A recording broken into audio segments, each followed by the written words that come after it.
बच्चों आज जो हम न्यूमेरिकल्स कर रहे हैं वो न्यूमेरिकल्स बोर्ड में कई बार आए हुए हैं और इसी तरह के न्यूमेरिकल्स एग्जाम में पूछे जाते हैं। ठीक है, तो मैं आपको वही चीज समझा रहा हूँ, इधर ध्यान दीजिए।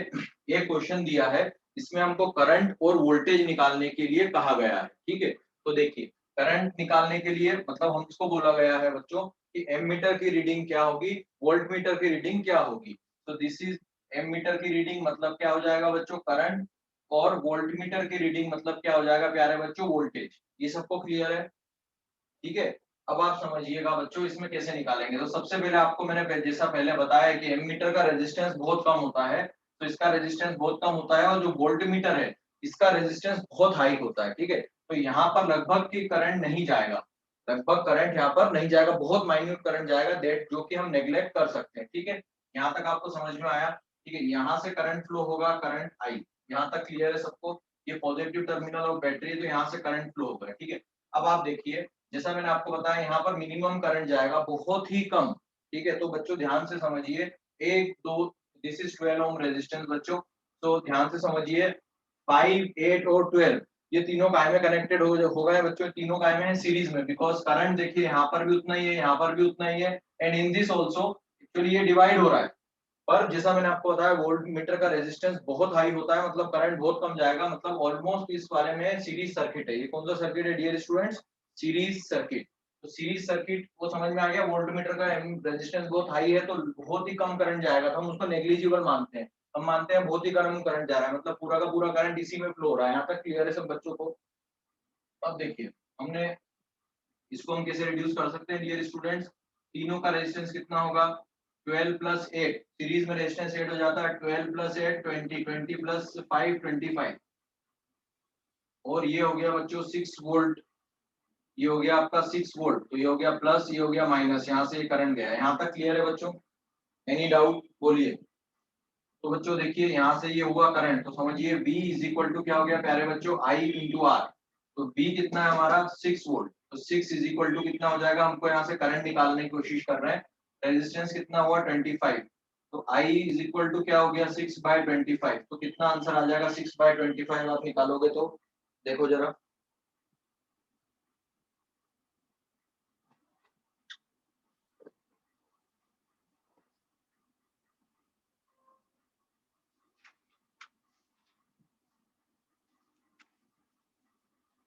ठीक है, तो 6/25 आप करोगे तो आएगा 0.24 एम्पियर्स।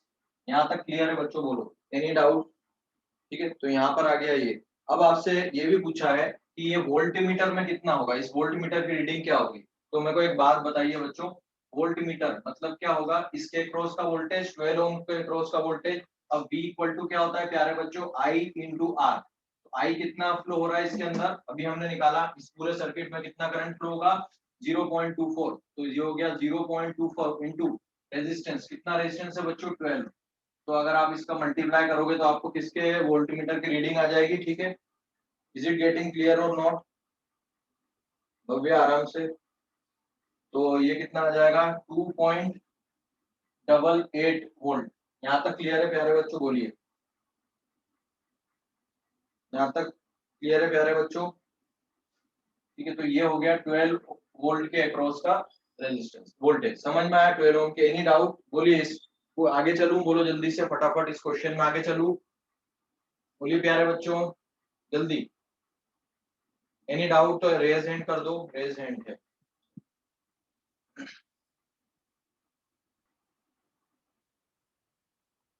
तो बच्चों इस क्वेश्चन, सेकंड क्वेश्चन हम बोर्ड का देखते हैं जो हर साल पूछा जाता है, इधर ध्यान दीजिए। यहाँ पर आपको ये 20 का दिया हुआ है, दिस इज गिवन 20 ओम, है ना, 20 है ना ये। Yes. तो अब आपसे बच्चों बहुत सिंपल सी चीज पूछी है, आपसे पूछा है टोटल रेजिस्टेंस कितना होगा। तो टोटल रेजिस्टेंस देखते हैं, यहाँ पर कोई, मैंने क्या बताया आपको, एमीटर का रेजिस्टेंस बहुत कम होता है, बहुत कम, तो उसको हम नेग्लेक्ट करके चलते हैं, समझ में आ रहा है? एमीटर का नेग्लेक्ट करके चलते हैं। इसका इंटरनल रेजिस्टेंस, बैटरी के अंदर इंटरनल रेजिस्टेंस होता है, जो रॉड होती है ना जिससे हम वो कनेक्ट करते हैं, प्लस और माइनस वाली जो उसके अंदर रॉड होती है, उसके अंदर भी रेजिस्टेंस होता है, उसको बोलते हैं हम इंटरनल रेजिस्टेंस। लेकिन अगर हमको इंटरनल रेजिस्टेंस नहीं दिया है तो हम जीरो मान के चलेंगे, और अगर दिया है तो हम इंक्लूड करेंगे, तो अभी नहीं दिया है तो हम जीरो मान के चलते हैं। ठीक है, तो इंटरनल रेजिस्टेंस कितना हो गया बच्चों, इसका जीरो, इसका तो जीरो ही मान के चलना है, ये समझ में आया, इन दोनों का जीरो मान के चलना है आपको, अगर नहीं दिया है तो, दिया है तो कोई बात नहीं, ठीक है। फिर देखिए यहाँ कितना है, ये देखो ये सीरीज सर्किट हो गया, कितने, ये एक लैंप है, this is a lamp, I hope ये समझ में आ रहा होगा आपको, this is symbol of lamp. तो बच्चों मैं ये बोल रहा हूँ कितना रेजिस्टेंस हो गया, 4 + 20 कितना हो गया प्यारे बच्चों, 24 हो गया, यस और नो बोलो। तो फर्स्ट आंसर अपने से पूछा था टोटल रेजिस्टेंस, तो टोटल रेजिस्टेंस हो गया 4 + 20 दैट इज 24 ओम्स। यहाँ तक क्लियर है क्या बोलो बच्चों, ठीक है। अब समझिए सेकंड चीज, सेकंड आपसे पूछा है करंट, तो करंट कितना फ्लो होगा, तो करंट निकालना है, वो है आपका बी, तो V इज इक्वल टू क्या हो जाएगा प्यारे बच्चों, आई आर, तो I will be equal to V/R, तो V कितना हो गया 6 डिवाइडेड बाय R, R कितना हो गया बताओ 24, तो ये हो गया 24, ठीक है। तो क्या हो गया 6/24 करो कितना आएगा, 6/24 will be 0.25 ampere. Any doubt in this बोलो, कोई डाउट है प्यारे बच्चों, ठीक है। फिर आपसे पूछा है प्यारे बच्चों की लैंप के अक्रॉस कितना वोल्टेज होगा, तो यहाँ का वोल्टेज निकालना है, तो ये हो गया आपका C, तो V इज इक्वल टू हो गया I इंटू R, ठीक है। तो I कितना फ्लो हो रहा है डियर स्टूडेंट्स इसमें 0.25, और रेजिस्टेंस कितना है इसका 20, तो कितना हो गया 0.25 इंटू 20 कितना हो गया बताओ 5, तो इसका आंसर आ गया 5 वोल्ट। एनी डाउट बोलो, थ्योरी में तो कोई डाउट नहीं है ना आपको, बस न्यूमेरिकल्स में ही थे डाउट। तो बच्चों ये क्वेश्चन है, an electric lamp and a conductor of resistance 4 are connected in series, तो एक लैंप कनेक्टेड है बच्चों, उसके साथ एक रेजिस्टेंस कनेक्टेड है, ये 4 ओम, और एक ये lamp are connected in series with 6 volt का बैटरी, कितना वोल्ट का बैटरी है 6 वोल्ट का बैटरी, ठीक है। अब इसका रेजिस्टेंस नहीं बचा पता है तो मैंने आर लिख दिया, ठीक है प्यारे बच्चों।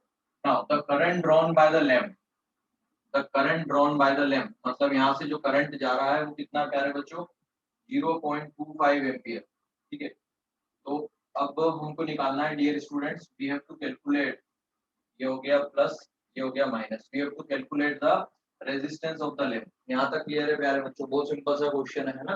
तो देखिए अभी इतना सा सर्किट बन गया, अब यहाँ से हमको करंट दिया हुआ है, तो हम क्या जानते हैं बच्चों, इसका टोटल रेजिस्टेंस कितना हो जाएगा बताइए, इस सर्किट का अगर आप टोटल रेजिस्टेंस देखेंगे तो वो कितना हो जाएगा बताइए, R+4। यहाँ तक क्लियर है प्यारे बच्चों, और ये कितना है 6 वोल्ट, तो V इज इक्वल टू क्या होता है प्यारे बच्चों IR, तो V क्या हो गया 6, और I कितना हो गया प्यारे बच्चों दिया 0.25 इंटू रेजिस्टेंस कितना हो गया R+4, ठीक है। तो ये हो गया 6 डिवाइडेड बाय 0.25, ये हो गया R+4। यहाँ तक क्लियर है बोलो, तो 6 डिवाइडेड बाय 0.25 कितना होगा प्यारे बच्चों बोलो,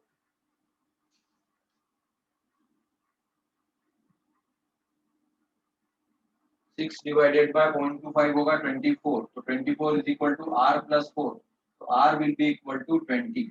यहाँ तक क्लियर है प्यारे बच्चों बोलो, is it clear my dear students. तो इन दिस वे बच्चों, इस तरह से डियर स्टूडेंट्स आपको न्यूमेरिकल्स करने हैं, और अगर कोई दिक्कत आती है तो आप मुझे बता ही सकते हैं किसी भी न्यूमेरिकल में, मैं आपको और सॉल्यूशन बना के भेज दूंगा। एक्चुअली न्यूमेरिकल्स में क्या होता है आप समझिए, वो कई बार प्रैक्टिस से आते हैं, ठीक है। और मेरा आपको सजेशन ये है कि आप ओसवाल का या फिर अरिहंत का ऑनलाइन, मतलब जैसा भी हो, सॉल्व पेपर ले लीजिए, तो आप घर पे करते जाओ करते जाओ करते जाओ करते जाओ, ठीक है। तो फिर क्या होगा, ये प्रॉब्लम्स नहीं आएंगी आपको। देखो हमने कितने स्विफ्टली तीनों करे, why, because I have practice, when you will be practice you will be also able to solve, है ना। तो अरिहंत का ले लो या फिर आप ओसवाल का ले लो, दोनों बहुत बढ़िया आते हैं और बिना मिस्टेक के आते हैं, ठीक है। तो दोनों के आप साइंस के सॉल्व पेपर ले लो और खचाखच खचाखच खचाखच करते जाओ। आपसे कैसे छोटे देखो कितने चुन्नू मुन्नू से क्वेश्चन है, P equal to I R, लेकिन जब तक आप प्रैक्टिस नहीं करोगे तो नहीं हो पाएगा, है ना। ठीक है बच्चों।